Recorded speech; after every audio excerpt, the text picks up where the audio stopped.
కులమా 4, 10 మంది out of 17 కదా. So ఇక్కడ మధ్యలో ఏంటంటే ఎస్సీ ఎస్టీలకేమో కాన్స్టిట్యూషన్ పరంగా వచ్చింది, వాళ్ళకి ఎమ్మెల్యే పదవులు లేకపోతే సర్పంచ్ పదవులు అన్ని పదవుల్లో కూడా రిప్రజెంటేషన్ వచ్చింది. మధ్యలో లూజ్ అయింది, బీసీలు మేము లూజ్ అయినామో అనుకుంటున్నారు. లూజ్ అయినప్పుడు మీకు సరే మీరు అన్నట్టే మున్నూరు కాపులు ఆర్థికంగా బలవంతులు అనుకుంటే మిగతా కులాల మీద ఎందుకు కోపం? అంటే మున్నూరు కాపులు మీలోంచి విడిపడ్డారు కాబట్టి మీకు ఉండొచ్చు. లేదు, మేము మున్నూరు కాపు మీద కోపం లేదు, మిగతా కులాల మీద కూడా కోపం లేదు.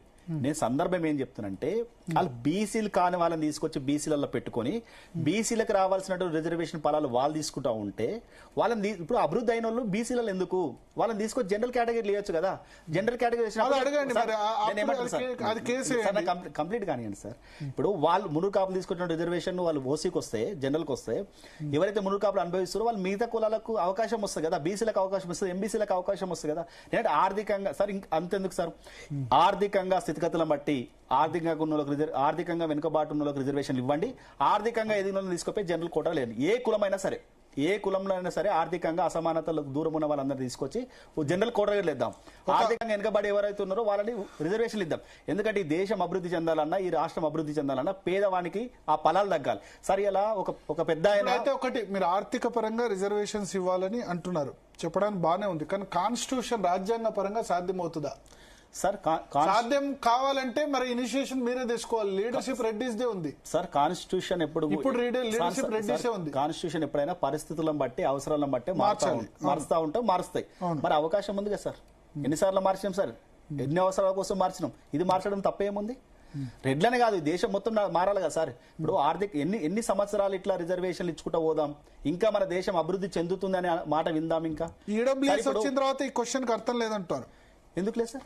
ఈడబ్ల్యూఎస్ వచ్చిన తర్వాత 10% ఎకనామికల్లీ వీకర్ సెక్షన్ కూడా వచ్చాయి కదా సార్. ఈ రాష్ట్రంలో ఓసీలు 18% ఈడబ్ల్యూఎస్, మిగతా రాష్ట్రంలో నార్త్ సైడ్ 35-40% ఉంది. మరి అక్కడ కూడా తగ్గినట్టే కదా. ఇప్పుడు 40% ఉన్నారు. ఇప్పుడు ఈ చర్చ ఇంకో క్వశ్చన్ వేస్తారు సార్. ఇలా ముస్లింల జనాభా ఎంత, వాళ్ళకి రిజర్వేషన్ జనాభా ఎంత ఇస్తారు? ఇంకా 10 సంవత్సరాల తర్వాత ముస్లింల జనాభా పెరిగితే రిజర్వేషన్లు ఇస్తారా? జనాభా ప్రకారం రిజర్వేషన్లు అన్నప్పుడు మరి ముస్లింలకు రిజర్వేషన్లు ఇస్తారా? జనాభా పెంచుతారా? అట్లా రిజర్వేషన్ పెంచుతారా? మరి చెప్పండి, అది కూడా స్పష్టంగా చెప్పండి దేశానికి. ఒకవైపు ఈ దేశం అందరూ కూడా ముస్లింలకు రిజర్వేషన్లు వద్దు వాళ్ళకి ఎందుకని అడుగు క్వశ్చన్ వేస్తారు కదా.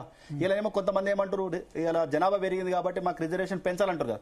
మరి ఈ రోజు ఉన్నటువంటి జనాభా ప్రకారం ముస్లింలకు 4% ఇస్తారు.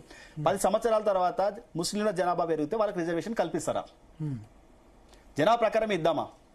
అంటే ఆర్థిక స్థితిగతులు మన దగ్గర ఉంది ముస్లిం బీసీ, మిగతా చాలా రాష్ట్రాలు లేదు. దానిలో కూడా వెనుకబడిన వర్గాల ముస్లింసే ఉన్నాయి, యూపీలో, గుజరాత్ లో. మన దగ్గర 90% ముస్లింస్ కి రాజశేఖర రెడ్డి బీసీ ప్రకారం ఇచ్చారు, ఇస్తున్నాం కదా సార్. మిగతా చోట్ల చాలా మంది తెలియదు. అంటే చాలా మంది తెలియదు ఈడబ్ల్యూఎస్ రిజర్వేషన్స్ లో వేరే రాష్ట్రాల్లో ముస్లింస్ కూడా కవర్ అవుతారు, చాలా మందికి తెలీదు. అంటే యూపీలో లేదా గుజరాత్ లో ఈడబ్ల్యూఎస్ రిజర్వేషన్ నేను ఎస్సీనైనా బీసీనైనా నా రిజర్వేషన్ వదులుకొని జనరల్ కేటగిరీ అయినప్పుడు కంపల్సరీ ఇంప్లిమెంట్ అవుతుంది. నేను ఈడబ్ల్యూఎస్ కాలర్ తీసుకుందాం. మనతో పాటు అభయ్ గారు.